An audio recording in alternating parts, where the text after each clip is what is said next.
Franchement, on ne joue pas avec les mécréants, on ne joue pas avec les infidèles. Nous sommes heureux de vivre dans leur pays et de quémander des allocations sociales. Des crétins sans honte, et ils ne vont pas reculer.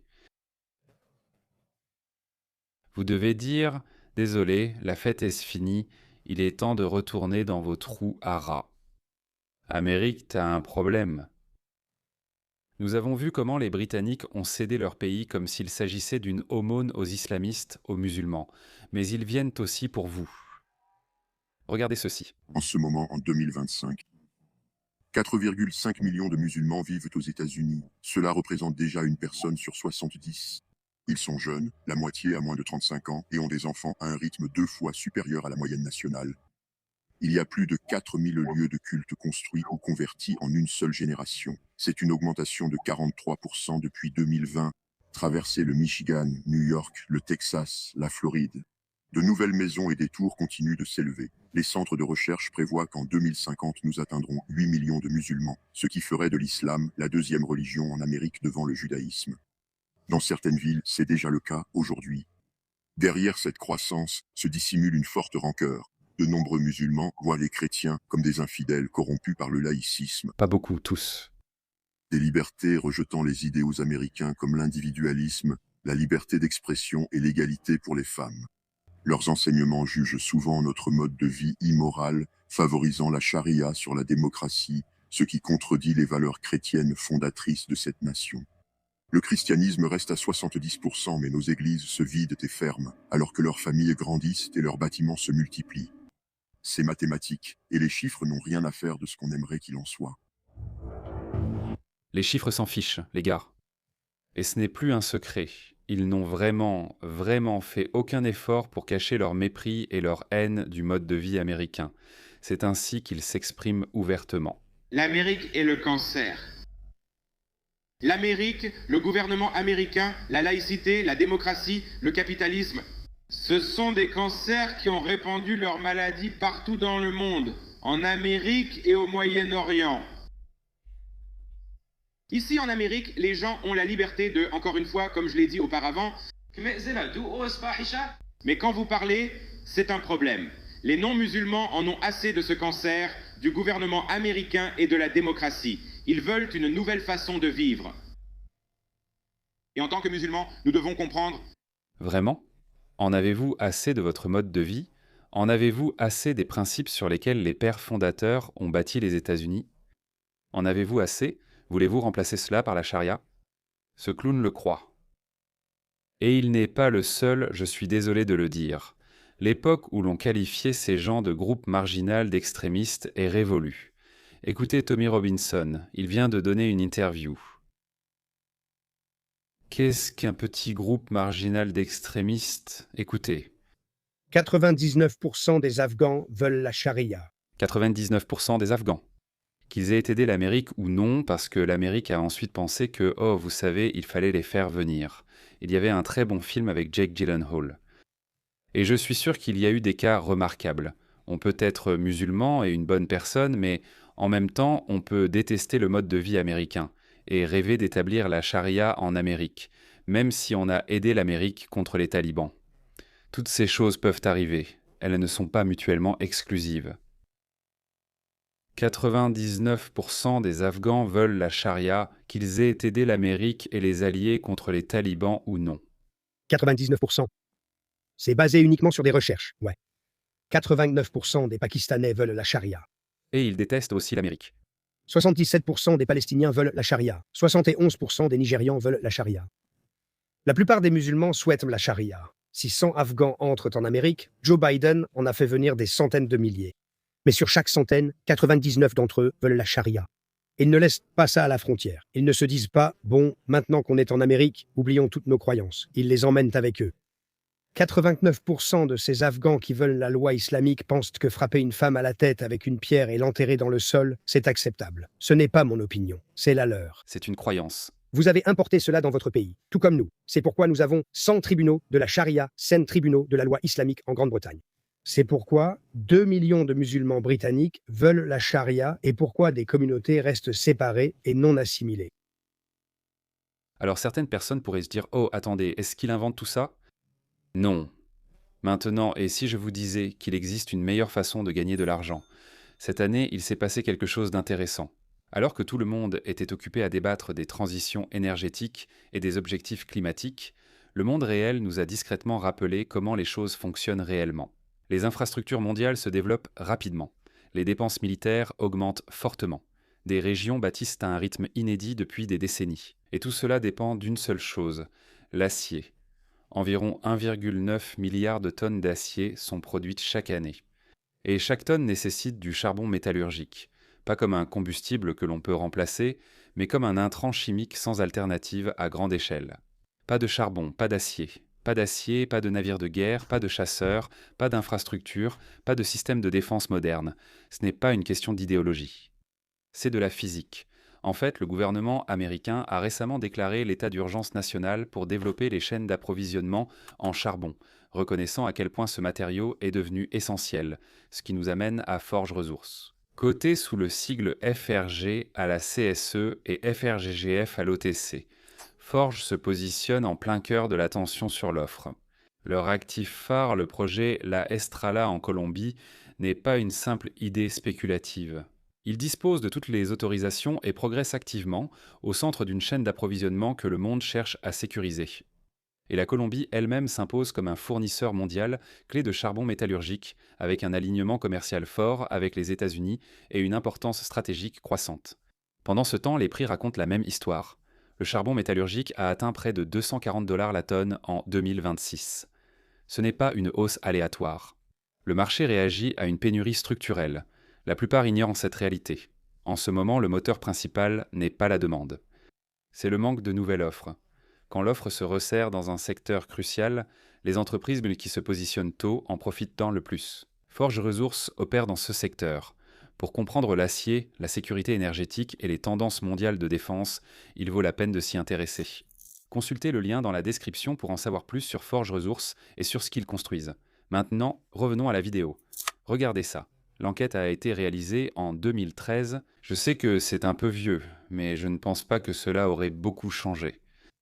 Êtes-vous pour ou contre faire de la charia la loi du pays? Peu importe où vous êtes. 99% des Afghans veulent que la charia soit la loi du pays. 84% des Pakistanais. Moi, Tommy, j'ai dit 89%. Ce n'est pas grave. 82% des Bangladais. 91% des Irakiens. 89% des Palestiniens. 83% des Marocains. Les bannes. Je me demande pourquoi. Peut-être parce qu'ils vivent avec les chrétiens depuis longtemps et ont vu beaucoup de guerres civiles. Et regarde l'Afrique subsaharienne. Oh mon Dieu, où est la Somalie? Et la Somalie, alors? Seulement ces pays proches de la Russie et ces Européens. Regarde, pas étonnant. L'Albanie, 12%. Pourquoi? À cause de leur proximité avec l'Europe, un monde plus libre. La Turquie aussi, 12%, même si ça a peut-être augmenté, tu sais. Erdogan a nui beaucoup à la Turquie. Où se trouve la Somalie? Eh bien, je suppose que les Somaliens n'ont pas été autorisés à participer à cette enquête. Oui. Eh bien, je ne serais pas surpris si c'est très élevé. Ce serait autour de 90-95%. Et si vous voulez voir ce qu'ils disent ouvertement, je vous ai montré une vidéo. J'ai beaucoup de ces vidéos que j'ai diffusées au fil des années, où des dirigeants musulmans se vendent fièrement, souhaitent la mort, profèrent des menaces de conquête. Regardez ça. Ils insultent Allah en disant qu'il a un fils. Chrétiens, vous n'êtes pas autorisés à garder votre foi. Ils considèrent cela comme une insulte, comme un blasphème. La seule punition du blasphème est la mort. C'est le premier problème que je vois en Amérique. Le christianisme. Tu es dans un foutu pays chrétien. Pourquoi leur accorde-t-on cette liberté d'expression? Pourquoi? Ne prenez pas les juifs et les chrétiens comme vos proches amis. C'est un ordre d'Allah. Prenons ces leçons et enseignons-les à nos enfants. Apprenez-leur à détester tout ce qui concerne le kufr. Tracez les limites lorsqu'on traite avec l'ennemi. When dealing with the disbeliever. C'est l'ennemi de la nourriture. Il veut faire disparaître toute la nourriture du monde en la mangeant. Il surpasse les mécréants. Ils combattent dans le sentier d'Allah et ils ne craignent pas les gros titres. La question est la suivante. Pourquoi les musulmans nous détestent-ils? Pourquoi les musulmans sont-ils pleins de haine contre l'Occident, le christianisme, le judaïsme ou quoi que ce soit d'autre? Le Coran nous l'explique à travers Falisland. Il n'a pas dit non, nous ne vous détestons pas. Ces musulmans de façade comme Mahdi Hassan, ces hypocrites et menteurs, affirment le contraire, mais c'est un mensonge. Est-ce qu'ils gardent ces opinions pour eux? Non, ils s'adressent à d'autres musulmans. Et il n'a pas corrigé. Il n'a pas dit non, non, nous ne vous détestons pas. Il a dit que le Coran explique pourquoi nous devrions vous détester. Nous ne ressemblons pas aux non-musulmans, aux juifs, aux chrétiens ou à qui que ce soit d'autre, mais tu sais quelle est la pire chose? Chaque fois que je vois un musulman noir converti, oh mon Dieu. Il déteste l'Amérique à cause de la traite transatlantique des esclaves, et c'est compréhensible. Personne ne peut justifier cela, mais ce sont les musulmans qui ont exploité les Africains pendant plus de 1000 ans. La traite des esclaves africaines menée par les musulmans était 10 fois pire que la traite transatlantique des esclaves. Vous êtes-vous déjà demandé pourquoi il n'y a pas autant d'Africains subsahariens au Moyen-Orient? Parce qu'ils n'étaient même pas autorisés à se reproduire. On leur coupait le pénis. Et ces gens juste pour l'islam. C'est ressembler à quelqu'un qui est ton ennemi. À l'inverse, Abraham Lincoln a mené une guerre civile pour mettre fin à l'esclavage. Les Britanniques ont aboli l'esclavage avant eux, dans les années 1830. Croisez les pires. Vifez! L'Occident a tellement réussi que ces gens supplantent d'en faire partie. Bref, alors pourquoi vous détestent-ils?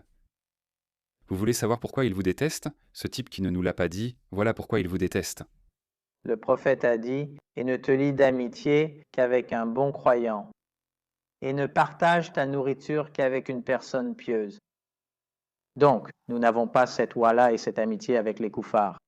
Nous ne traînons pas avec les koufars. Tu sais, allons jouer au billard, Bob. Bob. Tu sais, jouons un peu à la Xbox ensemble. Tu es mon ami. Il n'y a pas de ouala avec les koufars. Oui, je me souviens.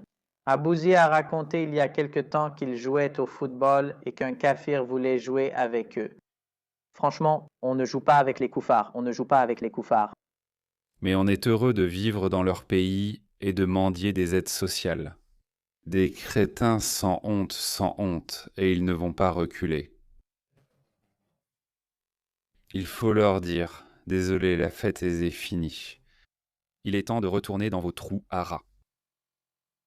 Oui, il n'est pas question de traîner avec les koufars. C'est complètement à l'opposé d'avoir de la bara envers eux. Comment peux-tu avoir de la bara envers nous, puis traîner, jouer et parler avec nous? Et malheureusement, c'est un de nos problèmes. On voit beaucoup de musulmans, surtout des jeunes, traîner sans cesse avec les koufars. Et ça finit par déteindre sur eux. Ça finit par corrompre le wala et le bara, et c'est ce qui va arriver. Tu finiras par détruire ce wala et ce bara. Comment peux-tu avoir la haine instinctive et te dissocier d'eux si tu traînes avec eux? Si tu commences à traîner avec eux, comment peux-tu avoir de la haine pour eux? Oui, car Dieu nous en garde, tu pourrais être touché par leur bonté. Le moment qui m'a le plus ouvert les yeux, c'est que je n'ai jamais détesté l'Occident, et il n'y avait pas d'endoctrinement. Ma famille, c'était assez libéral. Mais quand même, quand tu grandis dans une société où tu crois que tu as raison, que tu es le meilleur, tu gardes certains préjugés. Je suppose que c'est le cas de toutes les communautés. Mais quand j'ai déménagé en Australie, la première chose que j'ai remarquée, c'était « Waouh, ce pays est tellement propre !» Je me souviens la première fois où j'ai vu la silhouette de Melbourne. Oh là là, regarde ces immeubles, j'avais envie de les toucher. Tout était si propre. Le ciel était tellement clair comme du cristal, et ma ville, Lahore, était tellement sale. C'était juste tellement sale et dégoûtant. J'étais là, waouh. Et puis on nous dit que les musulmans sont les gens propres. Foutaise, ce sont ces gens-là. Regardez-les. Et chaque Australien que je croisais me souriait. Il te sourit, même si c'est faux. Tu croises quelqu'un et lui fais aussi un faux sourire. À quel point ces gens sont-ils gentils. Dès le premier jour, je n'avais aucune haine envers eux. Et mes éventuels préjugés se sont envolés. Et je pense que c'est pour ça que j'ai toujours été voué à devenir la personne que je suis. Défendez les gens qui sont bons, et je peux vous assurer que les Occidentaux sont les meilleures personnes sur Terre. Ce sont les seuls au monde à avoir ouvert leurs frontières aux gens du monde entier, même à ceux qui les détestent. Même maintenant, regardez, ils vous le disent simplement. Ils vivent chez vous et disent vous détester. C'est dans notre religion que nous devons les détester pour l'amour d'Allah. Nous aimons ce qu'Allah aime. Et à l'inverse, nous détestons ce qu'Allah déteste. Ne tournons pas autour du pot. Nous ne nous aimons pas. Nous ne sommes pas sur la même longueur d'onde. Nous ne sommes pas amis. Est-ce que c'est clair? Nous sommes ennemis. Très simple. Pas d'intégration, pas de multiculturalisme, pas de diversité, pas de tolérance. J'ai ma propre din, tu as ta propre din, tu as ta démocratie. Nous avons notre propre charia, tu as ta mixité. Nous avons notre propre nika. Votre propre tricherie sur le marché, vos propres cartes de crédit. Nous avons notre propre système économique. Nous avons notre propre politique étrangère. Nous avons notre propre din. Ils n'ont aucune honte. Seuls les Occidentaux le font. Ce n'est pas grave. Non, tu sais quoi? Je ne sais pas. Je ne sais pas trop quoi en penser. Tu sais, certaines personnes associent ça au christianisme. Tendre l'autre joue. Sois gentil avec ton ennemi. Il reste peut-être un peu de musulman en moi. Ne sois pas comme ça. Si tu détestes l'Occident, si tu détestes le mode de vie occidental, casse-toi. Sérieusement, casse-toi. C'est soit ça, soit ils prendront le dessus. Il n'y a pas de juste milieu là-dedans. Il n'y a pas de juste milieu là-dedans. Mettez-vous ça dans la tête, mes chers Américains. Parce que l'Europe est en déclin. Ça me déprime vraiment quand je comprends vraiment l'ampleur de la situation. Mais à quel point est-ce grave? Certaines parties du Royaume-Uni, Londres était le joyau de la civilisation occidentale. Et nous avons Piers Morgan qui dit « Non, il n'y a rien de mal à ça, tout va bien, je ne sais pas de quoi vous parlez. » Bref, désolé, je continue à râler. Ouais, ne baissez pas la garde, les gars. Protégez votre mode de vie. Battez-vous pour votre mode de vie. Ne t'excuse pas. C'est ce dont nous parlons. J'ai créé un groupe Telegram. Le lien est en description.